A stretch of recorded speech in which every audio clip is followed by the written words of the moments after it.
the show for real estate entrepreneurs. So it started as magic for you, and then tell me about how it transitioned to more of the hypnosis. And the neuroscience stuff. Yeah, I did magic early on. We got basically kicked out of Michigan. We were living in a farmhouse that was owned by a sheriff who had died, and my mother was a welfare worker, so she knew the sheriff when he was alive. The family didn't live in Michigan, so the family rented us this house dirt cheap, and it was cool. It was huge. It was like, I don't know, 2,800 square feet, which is smaller than my master bath at my house in Vegas now, except as a kid I thought it was huge. And it had running water, and it had electricity, and it had a bunch of barns and a bunch of sheds. And so at 11 years old, I moved into the house, and I claimed one of the sheds as my very first office. And I used to build haunted houses in the barns and do like magic shows and circuses in the barns and charge the neighbor kids to come over. And we ran out of money. We couldn't afford to pay for the oil bill anymore. And so we had to leave Michigan. Mom packed up the station wagon. We drove to San Diego, where her mother lived. And within one day of arriving in San Diego, I got a job at the local magic shop. I was 14 years old, got a job at the local magic shop, and did a lot of magic. My mentor, who owned the magic shop, is the guy that actually reinvented Halloween. He took it from being a costume store where you went and rented a costume for your party to the guy that came up with the idea of holding Halloween shops in a big box storefront for a month. Only like renting the space. Stores kind of he deal. Invented that. Wow. And so I watched him go at 23 years old. Great idea. It's a brilliant idea. Yeah. He went from poor and broke within 5 years, had amassed a fortune of about $60 million. And so that was part of it for me, as he was 9 years my senior. And so watching him do that, that was one of the other epiphanies. Again, I saw somebody that I could identify with. I saw somebody that I could relate to. He loved his mother. I loved my mother. He loved magic. I loved magic. He was willing to work hard. I was willing to work hard. And I saw him do that. And so once again, since reality is created by validation, you have enough of those examples side by side by people you can relate to, by people you can identify with. Your brain has to say, if they can do it, I can do it. And so if you're watching this podcast right now, I want you to know, I want you to be certain, whatever anybody else can do, you can do.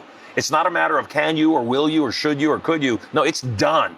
The challenge is you don't follow through enough. You don't finish what you've started. You don't keep knocking away. You hit a speed bump and you think it's the end of the road. It's not. It's a bump in the road. Keep going. Keep chipping away. I promise you, eventually you'll hit what you want. And so at 16 years old, I was at my high school, and a hypnotist came by. And I'd never been hypnotized, never seen a hypnotist. I got on stage, and he flapped his arms up and down a few times and gave me a suggestion. He said that when he said the words, "Sonny boy," I would stand up from my seat in the audience, I'd walk back to the stage, I'd fall on my own butt, I'd roll my pant legs up above my knees, I'd climb on his lap, I'd put my thumb in my own mouth, and I'd say, "Sing it again, Daddy."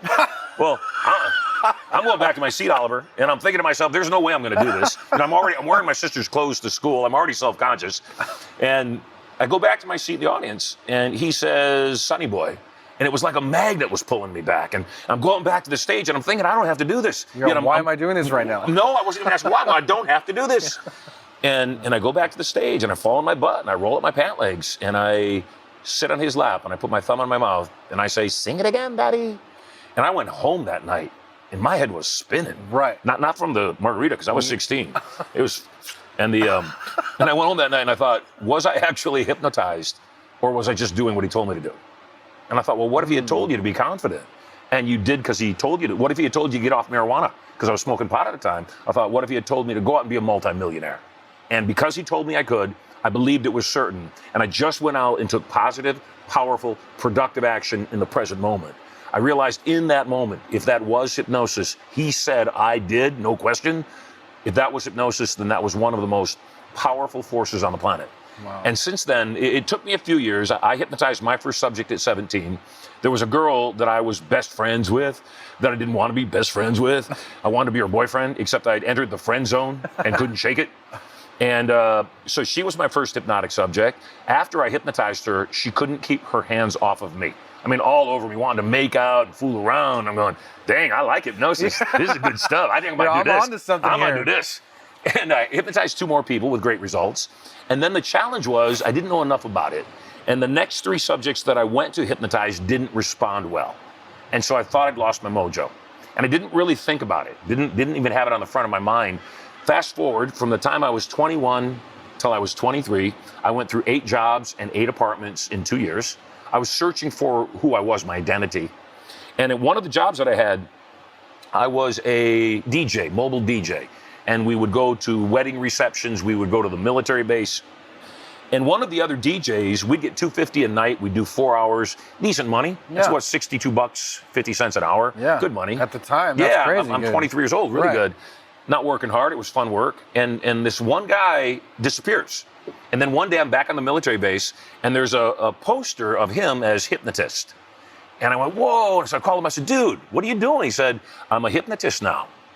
I said, how'd that happen? He said, I found this guy, he trained me. And I said, I know that guy, I know how to do this. He said, I used to make $250 for 4 hours work. Now I make $2,500 for 1 hour's work. I said, I need to check this out. Yeah. And so I sought the guy out that he had trained with. And it was a 5-day, 10-hour-a-day course. I took 4 hours on the first day. And the moment I saw what he was doing, I said, I know this stuff. I know this. This is what I was studying, so many years ago. And so I left class at lunchtime from LA, drove back down here to San Diego, cold called the next morning on a restaurant nightclub chain called Carlos Murphy's. It was a chain that was a Mexican restaurant and an Irish pub. And I said, I've got this hypnotic show. I'd like to book it into your venues. And here's what I charge. The guy booked me 4 nights a week instantly. Got back in the car, drove back up to LA for the second half of the second day. And the teacher is ranting about lack of commitment will never get you what you want. And, that's why people don't succeed. And what do you have to say for yourself? And without missing a beat, I said, I went down to San Diego and I was so filled with confidence from what you taught me yesterday morning. I booked my brand new hypnotic show 4 nights a week. And he, without missing a beat, said, and he's the exact reason people succeed in this business. Yeah. And as they say, the rest is history. That's a mic drop moment. It was magic. Within 3 months of becoming a hypnotist, I was on the David Letterman show, and Letterman ripped me apart. I mean, I was too young and dumb and inexperienced to be on Letterman. He ripped me apart. So the first time I go on the show, I'm attempting to hypnotize this woman, and he keeps grabbing her and shaking her and going, are you hypnotized? Are you hypnotized? And so I go home, kind of tail between my legs moment, and Letterman got so much hate mail because he abused me. I mean, it was mean-spirited that the producer, Morty, calls me back and he says, come on back on the show. I said, no, he's just going to be mean to me again. I don't want to do it. He said, no, he'll let you do your thing. I said, no, he's going to be mean. So they convinced me to come back. And so what I was going to do is hypnotize a woman, make her body stiff and rigid, lay her across supports for her ankles and her neck, and then stand on her midsection. I figured that how could he call what I'm doing fake when I do something like that? And so I go back there, and I should have known. I'm just naive. Kind people think everybody's kind. I'm a kind guy. I thought everybody was like me. And the Morty asked me, he says, are you going to tell any jokes? I said, yeah, I got a couple. He says, what are they going to be? And so naively, I tell him what the jokes are so that his writers can write counter material to it. And so I go out to do my thing, and I go to make the woman stiff and rigid, and it's the same thing. He's harassing me up and down, and finally, I've got to make the woman stiff and rigid by touching the sides of her body with my forearms, and I say, stiff and rigid as a steel bar. Stiff and rigid as a steel bar. He starts getting between me and the camera, mocking me, going, steel bar, steel bar. At that point, I had enough. I said, okay, fine. I said, that's right, David, stiff and rigid, something you know nothing about. His jaw drops. His 23-year-old kid is coming back on him now. He goes. They edited it out. You can see it on YouTube, but they edited it out. He kicks the desk and drops an MFer. Kicks the desk. And so I need his assistance to make the girl stiff and rigid, lay her across the supports, and then stand on her. I need his assistance and balance to get up there. And he's still mocking me because he's so livid at this point. And so he's not helping me. He's mocking me to the camera. I said, David, save your breath. You'll need it to blow up your date later. Come help me. Wow. Throws his hands up, he comes and he helps me. So I get up, I do my thing, I leave. I'm in the green room, and Ziggy Marley, Bob Marley's son, is the next guest. And Ziggy and David are talking, except David's like all on me. He's lit about me. He won't quit talking about me. And one of the things he says directly to the camera, for all your hypnotic needs, Marshall Sylver is the man to see. And he's patronizing me, except for the last, 34 years, it's on every one of my publicity pieces. I was going to say, that sounds like magic for right all there. your hypnotic needs, Yep. and he can't fight me for the quote. Yep. He said it. Yep. And so it's so funny. The next night, so good. they bumped the top 10 list because it was so chaotic. They bumped the top 10 list altogether. And the next night, they do his top 10 list. And it's the top 10 things you will never hear me say on my TV show. Goes through all these things. And then he gets to the number one thing he'll never say. The number one thing I'll never say on this show, ladies and gentlemen, please welcome back hypnotist Marshall Sylver. So he's still talking about it.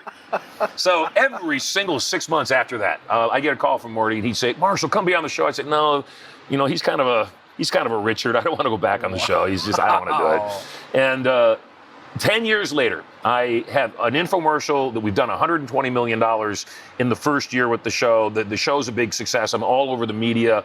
I just opened up a show on the Strip in Las Vegas, which is what I'd always wanted to do. Morty calls me. The timing is perfect. He says, Marshall, we know you got your Vegas show. Your infomercial is clearly a hit. David has mellowed. He's moved over to CBS. He's gotten his butt kicked by Leno over on NBC. He's a kinder, gentler Dave. Would you please come be on our show? I had watched it, and I had seen that. And I said, you know what? Timing is good. I'll come back on. Here's the only thing. I need David to give me a chance to hypnotize his staff. I'm not going to hypnotize some strangers. I want to hypnotize the staff. So there's no question what I do is legit. And if you'll let me do that, I'll come back and I'll do my thing. And he said, yeah. So I come back, and sure enough, I hypnotized the staff. And I knew Letterman likes to mess with people. And so I gave the subjects a suggestion that if David said the words, sleep now, that they'd fall into trance, knowing David wouldn't know how to bring them out. So he'd be caught. He'd have to call me back up. And so sure enough, he starts messing with the stage manager, Biff. And he says, sleep now. Biff drops right in the chair on the spot. He's going, what the heck? How do I bring him out? I think I killed him. And so he calls me on the phone, and it was great. I was on actually 3 times in 3 weeks. Great television, great theater, great fun. Turned it all around. Yep. And how's the relationship now? He's cool. He's awesome.